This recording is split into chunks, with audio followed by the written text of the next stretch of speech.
Oke. Assalamualaikum warahmatullahi wabarakatuh.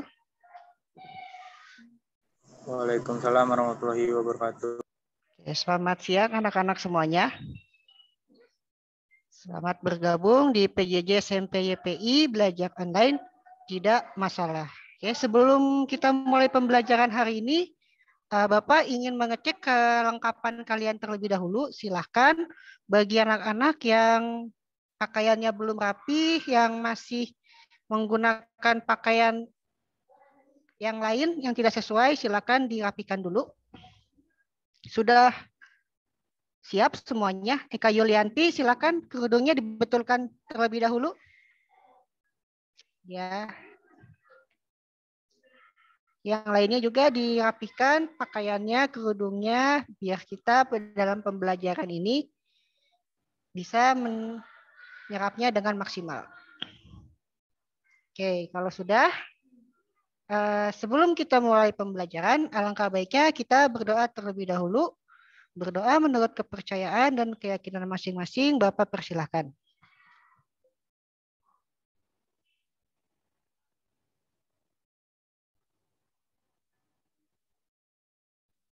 Oke, berdoa selesai.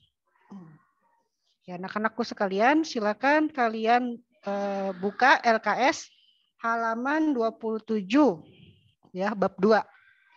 Hari ini kita akan mempelajari bab 2 tentang kedudukan dan fungsi Undang-Undang Dasar 1945 serta peraturan perundang-undangan lainnya dalam sistem hukum nasional.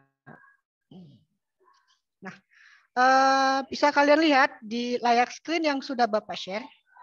Ya, untuk bab 2 ini kita akan membahas tentang kompetensi dasarnya itu 2.2 ya, 2.2 dan 3.2. Ya, di mana kompetensi dasar 3.2 itu yaitu menelaah makna, kedudukan dan fungsi Undang-Undang Dasar Negara Republik Indonesia tahun 1945 serta peraturan undangan lainnya untuk menelaah makna, kedudukan dan fungsi Undang-Undang Dasar NRI tahun 45 serta peraturan perundang-undangan lainnya. Tentunya dalam sistem hukum nasional.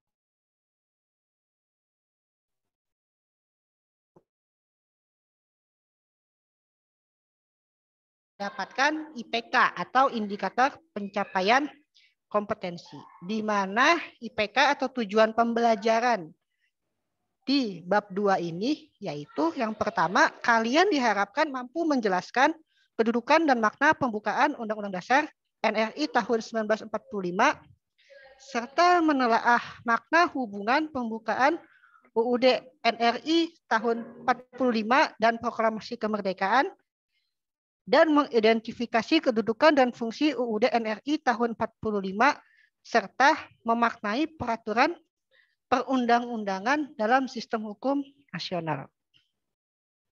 Oke. Untuk pertemuan minggu ini ya, kita akan fokus untuk dan makna pembukaan UUD NRI tahun 45 serta menelaah makna hubungan pembukaan Undang-Undang Dasar NRI tahun 45 dan Proklamasi Kemerdekaan. Nah, ini tujuan pembelajaran kita di bab 2 ini. Nah, sebelum kita membahas mengenai kedudukan dan fungsi Undang-Undang Dasar 1945 serta peraturan perundang-undangan lainnya dalam sistem hukum nasional, Bapak ingin mengajak kalian terlebih dahulu mengetahui apakah yang dimaksud dengan hukum. Oke, menjadi pertanyaan adalah apakah itu hukum? Hukum adalah kumpulan. Oke, silakan yang mau mencoba menjawab bisa raise hand ya. Siapa yang sudah raise hand di sini? Hukum. Oke, silakan. Hukum adalah kumpulan peraturan, perintah, dan larangan yang mengurus di masyarakat sistem hukum nasional ada. Ya, terima kasih. Jadi hukum itu merupakan kumpulan peraturan. Kalau kita berbicara peraturan, berarti harus ada apa? Harus ada apa, Ari Danu? Perintah dan larangan. Iya, jadi kalau misalnya kita berbicara tentang peraturan, harus memiliki perintah dan larangan. Nah, gunanya hukum itu apa? Gunanya adalah mengurus tata tertib suatu masyarakat. Ya, jadi hukum itu adalah kumpulan peraturan yang mengurus tata tertib suatu masyarakat. Nah, itu adalah pengertian dari hukum. Sedangkan sistem hukum nasional adalah keseluruhan dari unsur-unsur hukum nasional yang saling melekat dalam rangka mencapai suatu masyarakat yang berkeadilan. Sistem hukum suatu negara mencerminkan kondisi objektif dari negara yang bersangkutan. Sehingga sistem hukum suatu negara berbeda dengan negara lainnya. Ya, jadi setiap negara pasti memiliki hukum atau sistem hukum. Yang jadi pertanyaan, apakah sistem hukum di setiap negara berbeda atau sama? Tentunya berbeda. Tergantung kondisi objektif dari negara yang bersangkutan. Sistem hukum merupakan hukum positif yang berlaku di suatu negara pada saat sekarang. Jadi kalau berbicara tentang hukum positif adalah hukum yang berlaku sekarang. Gitu. Hukum positif, hukum yang saat ini berlaku. Sistem hukum ini bertujuan mempertahankan, memelihara, dan melaksanakan tertib hukum bagi suatu masyarakat. Ya, jadi kalian sudah mengerti nih apa sih yang dimaksud dengan hukum dan tujuan daripada hukum itu sendiri. Coba Salman, apa sih hukum itu Salman? Hukum. Ya, silakan Salman. Menurut Salman hukum itu apa? Hukum dasar hukum merupakan peraturan hukum yang menjadi dasar berlaku seluruh peraturan perundang-undangan dalam suatu negara. Nah, itu merupakan pengertian hukum konstitusi. Nah, jadi kalau hukum yang Salman berikan yang kemukakan itu merupakan hukum dalam pengertian luasnya. Kalau dalam pengertian sempit, hukum itu hanya kumpulan peraturan yang mengurus tata tertib suatu masyarakat. Tuh ya. Jadi harus diingat hukum adalah kumpulan peraturan yang mengatur tata tertib suatu masyarakat. Fungsi hukum tentunya untuk mengatur keseluruhan dari unsur-unsur hukum nasional yang saling melekat dalam rangka mencapai suatu masyarakat yang berkeadilan. Nah, tadi ya nih yang Salman sebutkan barusan itu merupakan pengertian hukum yang lebih luas yaitu konstitusi. Nah, dalam bahasa Belanda hukum itu diterjemahkan dari bahasa grondwet di mana grond itu dasar dan wet itu hukum. Berarti hukum dasar atau grondwet. Nah, diterjemahkan, diadaptasi ke Indonesia menjadi istilah konstitusi. Ya, kalau di buku bisa kalian lihat di halaman 27 bahwasanya konstitusi itu berasal dari bahasa Perancis yaitu constituer yang berarti membentuk atau dalam pembentukan negara. Ya, kata constituer ini kemudian diadaptasi dalam bahasa Inggris yaitu konstitusi atau constitution dan diserap dalam bahasa Indonesia menjadi konstitusi. konstitusi menurut para ahli dalam prakteknya bisa berarti lebih luas dan juga bisa berarti sempit. Nah, yang Salman sebutkan tadi, coba Salman masih bergabung, Salman? Masih, Pak. Coba Salman silakan sebutkan pengertian hukum yang tadi Salman sebutkan. Di dasar berlakunya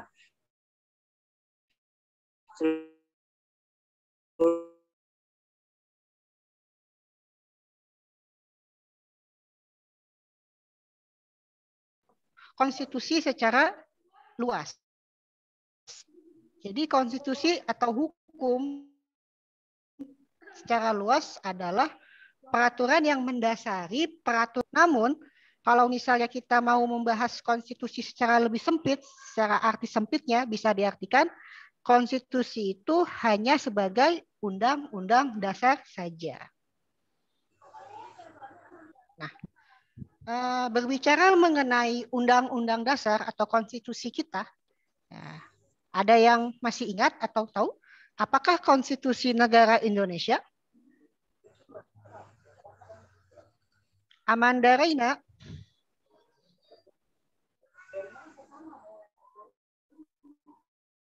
Halo Amanda Reina.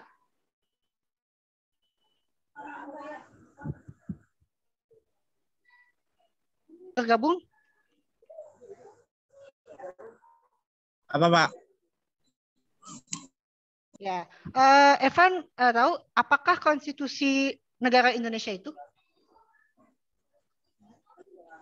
Kalau dasar negara Indonesia kan Pancasila ya, sudah dijelaskanlah di kelas 1 kemarin. Kalau konstitusi Indonesia apa kira-kira? Undang-Undang Dasar 1945, Pak. Ya, Undang-Undang Dasar 1945.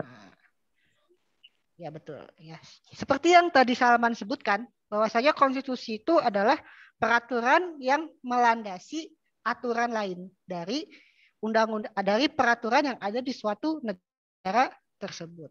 Nah, begitu juga dengan Undang-Undang Dasar 1945 sebagai konstitusi yang berlaku di wilayah negara Republik Indonesia, segala peraturan perundang-undangan lainnya itu harus bersumber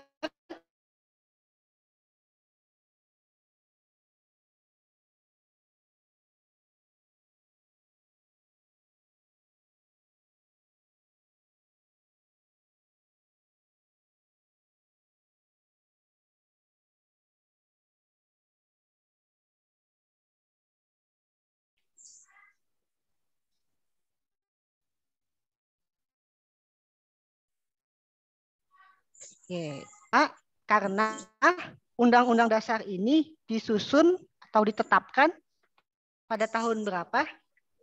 1945. Nah, mungkin saja kalau ditetapkannya enggak 1945, namanya bukan UUD NRI tahun 45, tetapi berhubung ditetapkannya tahun 1945, maka diberi nama Undang-Undang Dasar NRI tahun 1945. Nah, di samping Undang-Undang Dasar NRI tahun 45, adakah konstitusi lain yang pernah digunakan di Indonesia selain Undang-Undang Dasar 1945? Ada ya. Salah satunya yaitu adalah konstitusi RIS. Nah, dari namanya saja RIS, Republik Indonesia Serikat, tahun 1949. Konstitusi RIS berlaku di Indonesia akibat dari diratifikasikannya atau ditetapkannya perjanjian KMB, di mana Belanda bersama dengan Indonesia membentuk suatu pemerintahan bersama yang berbentuk federal. Federal itu berarti membuat bentuk negaranya menjadi berubah dari yang berbentuk kesatuan menjadi berbentuk serikat.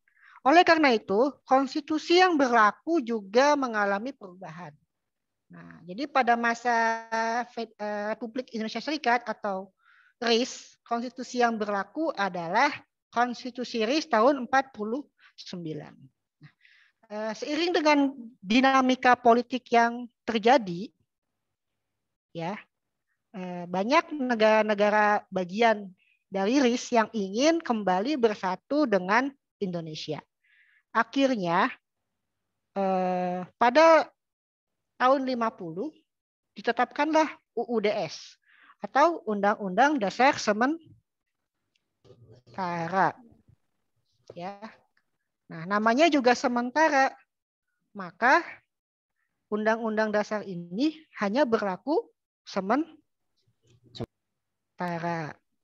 Nah, pada saat itu ada badan namanya Badan Konstituante yang bertugas merumuskan dasar negara atau konstitusi yang baru yang akan digunakan di Indonesia untuk kedepannya. Tetapi konstituante ini mengalami kegagalan, kebuntuan dalam merumuskan konstitusi yang baru untuk Indonesia. Nah, karena tidak kunjung-kunjung mencapai kata sepakat atau membuat konstitusi baru, maka pada tanggal 11 Agustus 1950 ya, kita kembali lagi ke Undang-Undang Dasar 45 yang lama. Hingga pada akhirnya Undang-Undang Dasar 1945 ini dalam perjalanannya diamandemen atau dirubah beberapa kali. Nah, sampai saat ini Undang-Undang Dasar 1945 sudah diamandemen sebanyak berapa kali? Kira-kira sudah berapa kali ya undang-undang kita diamandemen? 2 kali. 2 kali. Sudah 4 kali ya.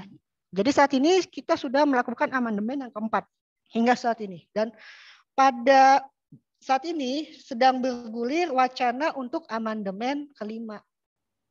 Ya, kita berdoa saja semoga walaupun ada amandemen terjadi yang kelima, tujuannya itu untuk kepentingan rakyat, bukan untuk kepentingan politik semata.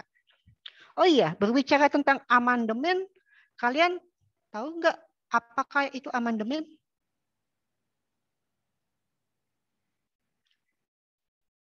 Ashraf, masih bergabung Ashraf? Iya Pak, masih Pak. Oke, Ashraf pernah mendengar istilah amandemen?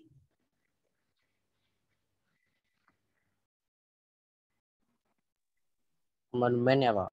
Ya, apa sih amandemen itu? Perubahan resmi dokumen resmi atau catatan tertentu terutama untuk memperbagusnya. Iya, jadi perubahan ya. Secara singkat, amandemen itu merupakan suatu bentuk perubahan. Jadi mengapa Undang-Undang Dasar 45 diamandemen? Biasanya karena untuk menyesuaikan zaman.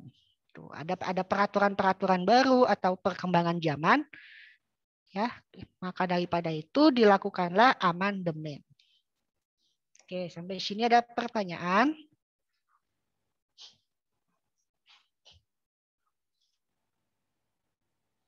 Kalau tidak ada, oke, coba Bapak minta tolong Amanda Reina masih bergabung. Masih, Pak. Oke, silakan Amanda Reina untuk membacakan slide yang terpampang di layar screen. Amanda Reina. Iya, Pak. UUD 1945 bukanlah hukum biasa, melainkan hukum dasar. Sebagai hukum dasar, maka UUD merupakan sumber hukum. Setiap produk hukum seperti undang-undang, peraturan atau keputusan pemerintah, dan setiap tindakan kebijakan pemerintah haruslah berlandaskan dan bersumberkan pada peraturan yang lebih tinggi, yang pada akhirnya dapat dipertanggungjawabkan pada ketentuan-ketentuan UUD 1945.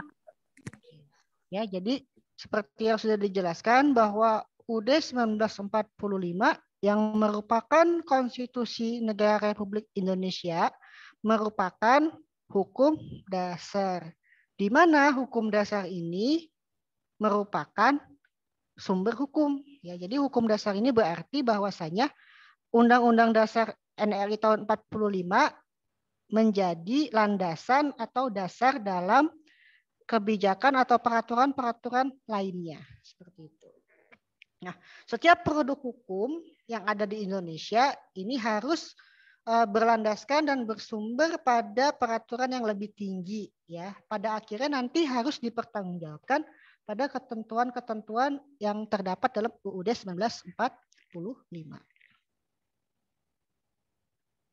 Nah, ini merupakan pendapat dari Miriam Budiarjo.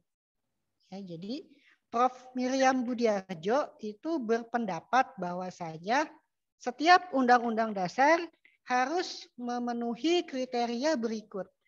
Yang pertama harus memuat organisasi negara. Ya, misalnya pembagian kekuasaan antara badan legislatif, eksekutif, dan yudikatif. Yang kedua harus mengandung atau menginkludkan tentang HAM. Jadi harus ada jaminan tentang HAM di dalam Undang-Undang Dasar. Yang ketiga, haruslah ada prosedur dalam mengubah Undang-Undang Dasar tersebut.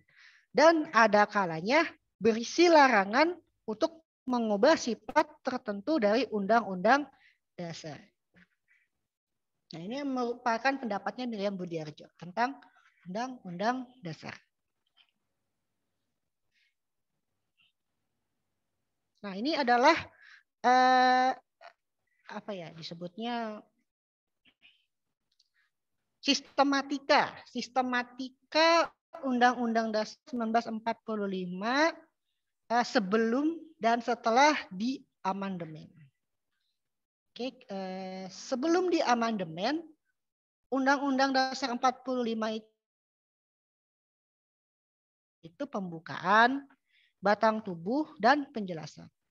Tapi setelah diamandemen terdiri hanya 2 bagian, yaitu pembukaan dan pasal-pasal. Ya. Jadi apa bedanya Undang-Undang Dasar 45 sebelum diamandemen dan setelah diamandemen? Sofi masih bergabung, Sofi? Sofi?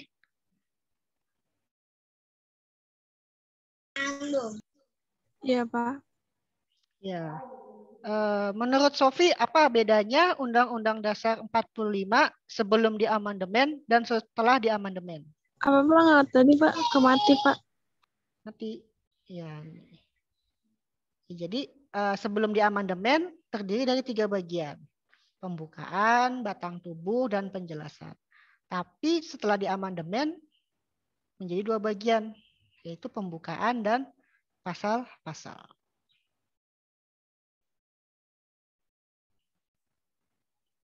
Nah, ini pembukaan. Ada yang pernah membaca pembukaan Undang-Undang Dasar? Biasanya kalian sering mendengarnya di saat upacara ya. Ya, biasanya ada yang membacakan tuh. Undang-Undang Dasar Negara Republik Indonesia tahun 1945. Pembukaan bahwa sesungguhnya kemerdekaan itu ialah hak segala bangsa. Bla bla bla bla. Nah, itu ya, itu adalah merupakan bunyi dari teks pembukaan Undang-Undang Dasar NRI tahun 1945. Nah, tapi apakah kalian pernah berpikir atau bertanya-tanya apa sih pembukaan Undang-Undang Dasar itu, fungsinya apa sih?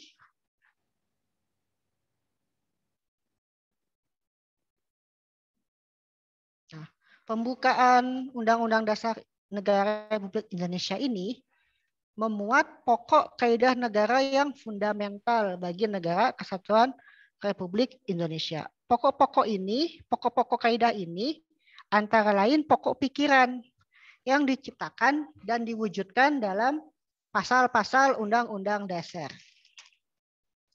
Nah, tuh ya.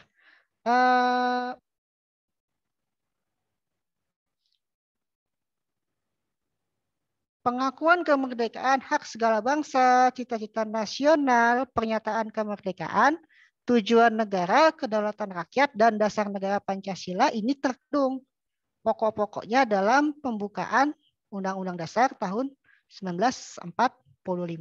Di mana penjabaran lebih lanjut dari pokok-pokok tersebut dijabarkan dalam pasal-pasal yang terdapat dalam Undang-Undang Dasar Negara Republik Indonesia tersebut. Itu adalah tentang pokok atau makna dari pembukaan Undang-Undang Dasar Negara Republik Indonesia. Ada pertanyaan?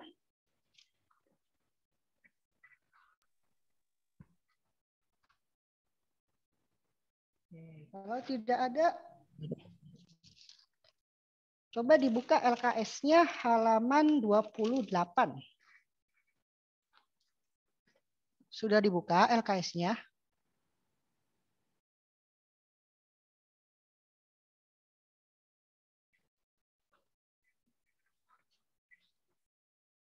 Halaman 28 sudah dibuka?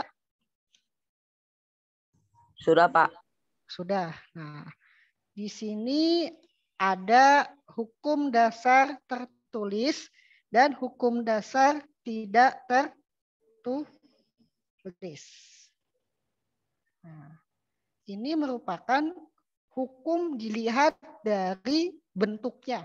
Jadi hukum kalau dilihat dari bentuknya itu ada dua, yaitu hukum tertulis dan hukum tidak tertulis. Oke, silakan coba Panji Ardi. Mana Panji Ardi masih bergabung?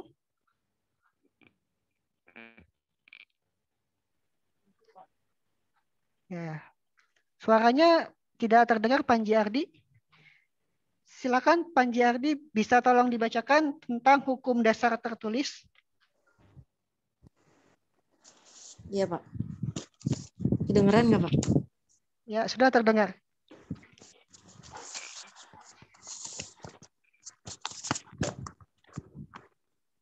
Hukum dasar tertulis yaitu Undang-Undang Dasar Konstitusi tertulis.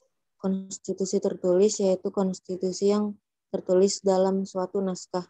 Konstitusi tertulis dapat pula berbentuk suatu undang-undang biasa atau setingkat dengan undang-undang lainnya.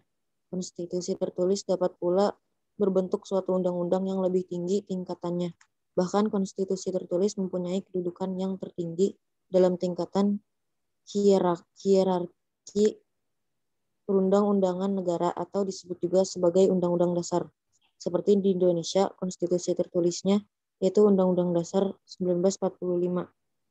Hukum dasar tertulis adalah kerangka dan tugas-tugas pokok dari badan-badan pemerintah suatu negara dalam menentukan mekanisme kerja badan-badan tersebut seperti eksekutif, legislatif, dan yudikatif.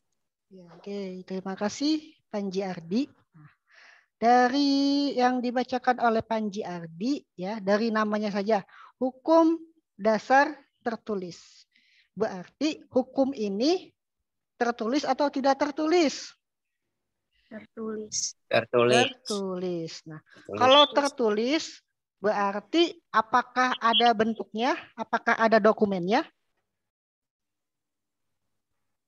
Ada, Pak.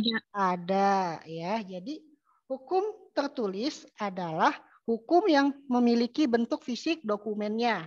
Jadi kalau misalnya disebutkan ciri hukum tertulis, salah satunya yaitu ditulis atau tertulis, Pak, gitu. Nah, selain tertulis, hukum tertulis ini juga haruslah memiliki bentuk fisik atau dokumennya. Nah, biasanya hukum tertulis ini merupakan kumpulan hukum yang ditulis dalam suatu buku atau dokumen yang disusun secara sistematis. Nah, proses penyusunan yang sistematis ini disebut dengan kodifikasi hukum. Tuh.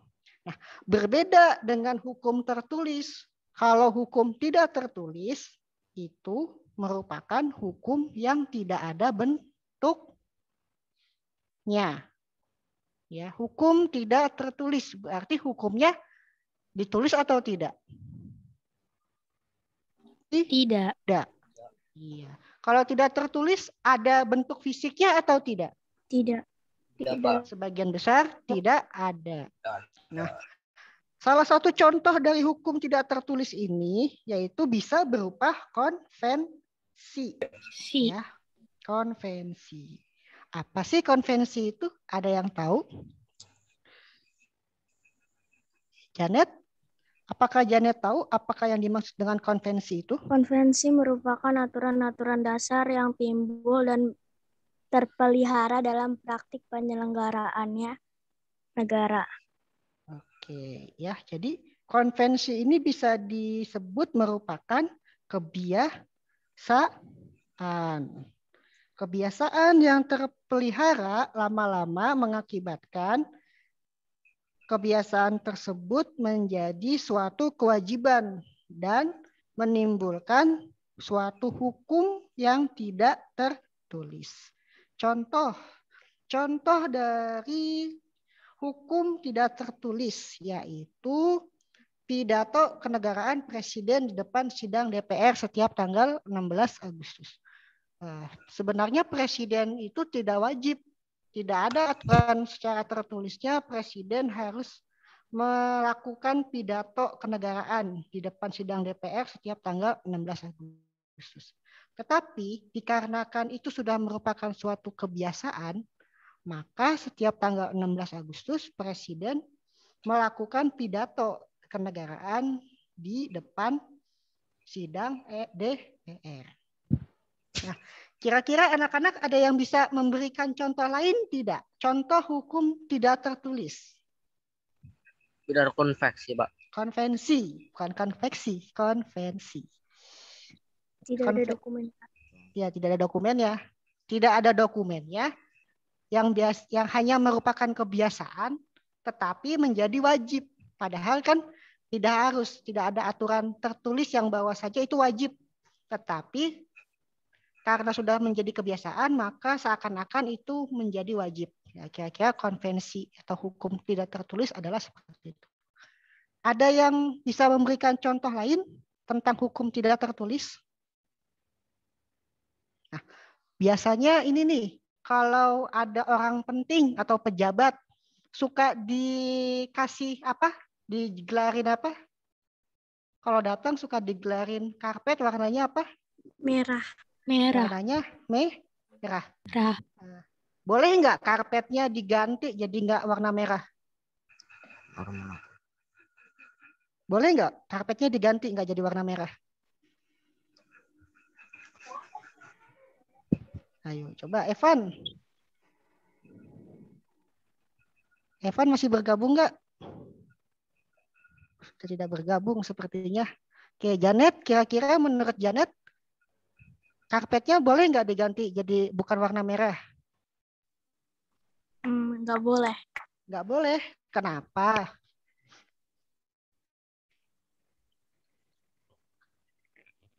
Karena sudah merupakan suatu kebiasaan. Nah, padahal kan seharusnya diganti warna biru pun tidak menjadi masalah.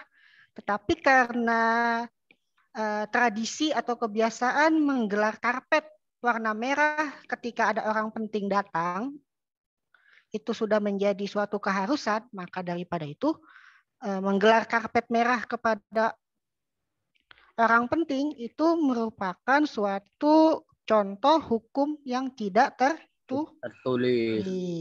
Nah, itu ya, membedakan hukum tertulis dan hukum tidak tertulis.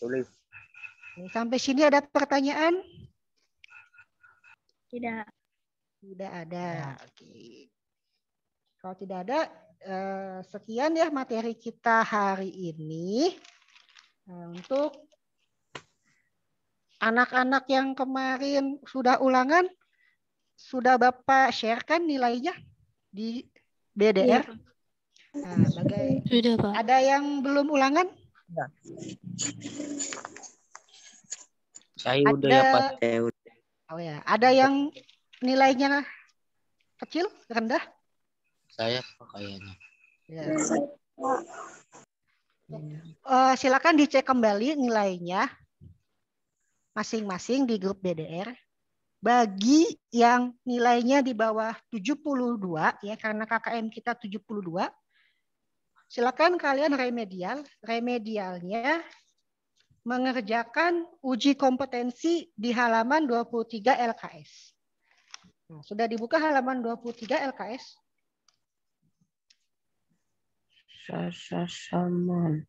Sudah dibuka? Uji kompetensi halaman 23 LKS.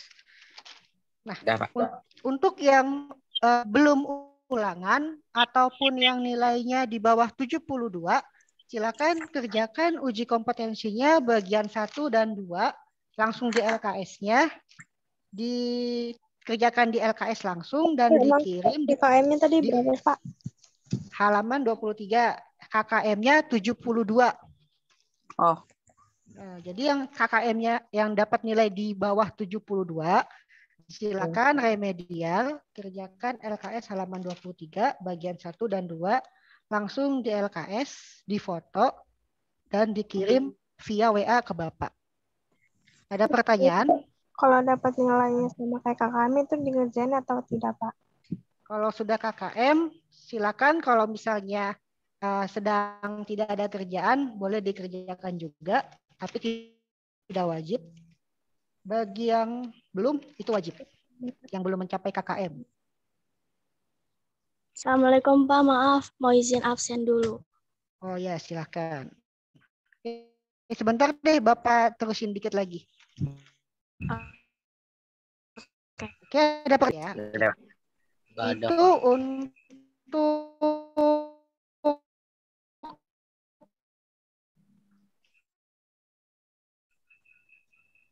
sekarang untuk IPS besok hari Jumat. Nah, masih ada yang belum mengirimkan? Ya, jadi yang belum mengirimkan tugas IPS-nya, Bapak masih tunggu. Dan untuk besok kita sudah mulai presentasi IPS ya. Bagi anak-anak besok yang biasanya suka tidak masuk Zoom, suka bolos Zoom, Bapak harap besok masuk karena besok kita akan melakukan presentasi IPS. Ya, untuk kelompoknya nanti Bapak acak yang maju duluan siapa, yang belakangan siapa. Yang penting ya di Zoom. Oh. Yang penting kalian siap-siap aja, nanti yang Bapak share screen kelompok berapa bisa langsung presentasi besok. Ya. Ada pertanyaan? Kalau tidak ada, silakan Janet mau di absen. Iya,